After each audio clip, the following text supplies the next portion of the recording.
আজকে রামেসার হত্যার ব্যাপারে যে খুনি আছে সে নিজে স্বীকারোক্তি দিয়েছে যে আমি খুন করছি, আমি ধর্ষণ করছি।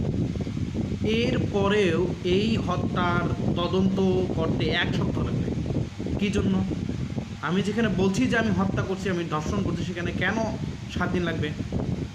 মানে এই যে শুয়োরের বাচ্চারা আছে, যেগুলো আইনমন্ত্রী আছে, স্বরাষ্ট্রমন্ত্রী আছে, শুয়োরের বাচ্চারা, এদের বাচ্চাদেরকে যদি এভাবে ধর্ষণ করা হতো, ধর্ষণ করা হয়তো, মারা হয়তো, তাহলে দেখতাম যে এদের আইনের 1 সপ্তাহ লাগে নাকি 1 দিন লাগে নাকি 1 সেকেন্ড লাগে।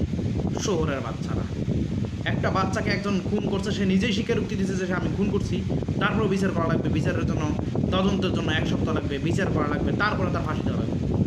শহরের বাচ্চারা প্রকাশ্যভাবে সে স্বীকার করতেছে যে আমি খুন করছি। এরপরে আর কি বিচার দরকার? কোন আইন? এই কোন জাতের আইনটা বাংলাদেশে? এটা কোন জাতের আইন? এরকম কোনো আইন কোনো দেশে আছে বলে আমার মনে হয় না। তা আমার মতে এই শুয়োরের বাচ্চারা যেগুলো আছে, এদের মানে বোনদের, এদের ওয়াইফদের, এদের হচ্ছে কি সন্তানদের এরকম কেউ যদি ধর্ষণ করতো আর মেরে ফেলতো, তাহলে এরা বুঝতো যে আপনজন হারানো কত কষ্টের।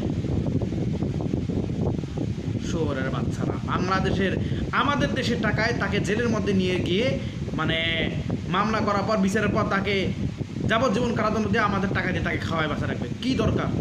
সে মারছে, মারার বদলে তাকে মারতে হবে। আপনারা না পারেন জনগণের কাছে রায় দেন। আপনাদের তো জনগণকে নিয়ে বেশি ভয়।